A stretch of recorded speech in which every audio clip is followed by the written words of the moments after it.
More than perhaps any genre, sports games are released alongside a barrage of developer speak. FIFA 18 is no different. At a preview event, we were given a 40-minute walkthrough of jargon and bluster, but crucially, we then got to play several matches of the game's exhibition and journey modes. That gave us an actual point of comparison with last year's entry, FIFA 17, and with that in mind, I present 5 features that will actually make a difference in this year's FIFA. Movement on the ball is probably the hardest thing for football game devs to capture correctly. It's almost as hard to explain. I suppose the easiest way to put this is that in most football games, I feel as though the best way to beat a man is to modulate pace. You jog up, trap the ball, shift position, burst pass, rinse and repeat. Within a few minutes of playing FIFA 18, simply using the left stick actually felt both easier and more natural. Regular movement now feels immediately responsive. Players naturally twist, tap and squirm as you do the same on the analog stick, without the long animation-related delays of the last game. The best players feel beautifully mobile when you're using them, and horribly elusive when you're in defense. But there's no doubt that movement feels different almost immediately.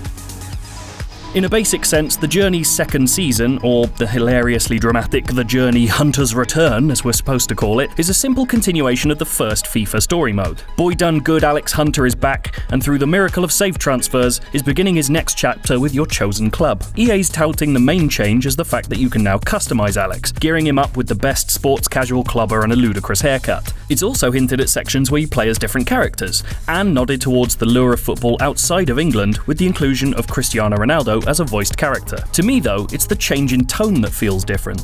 The first journey was all about being in the ascendancy, a no-mark kid rising up the ranks, overcoming the sheer horrifying ignominy of having to maybe play for Aston Villa for a bit, to become loved by the nation. In my hands-on of the sequel, the first thing that happens to Alex is that 60,000 people boo his being subbed onto the pitch. There's a pantomime thrill to the idea of being a footballing hate figure, and seeing how that plays out, and I'm very much hoping that that's the crux of Hunter's return.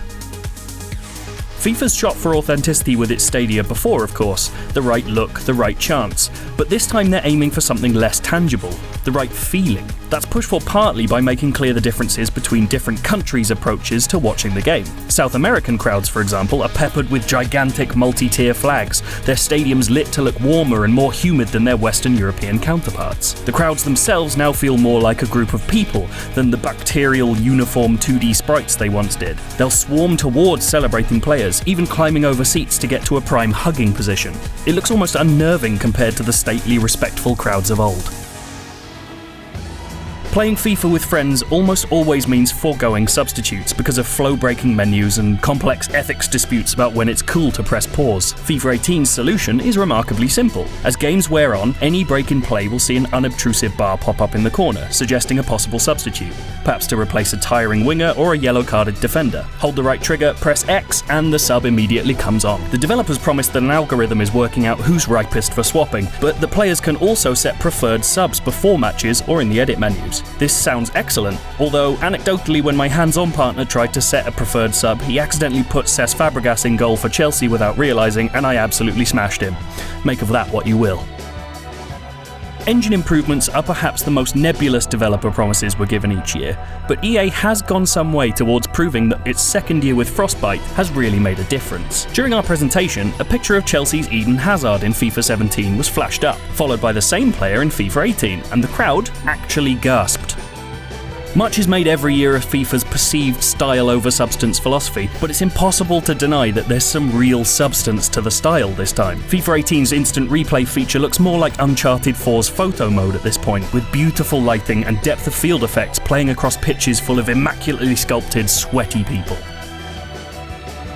We'll have much more about FIFA 18 coming from you from E3, but in the meantime, if you want to check out more FIFA, you can see the reveal trailer of FIFA 18 or our review of FIFA 17 from last year to see what we got and what we're changing to.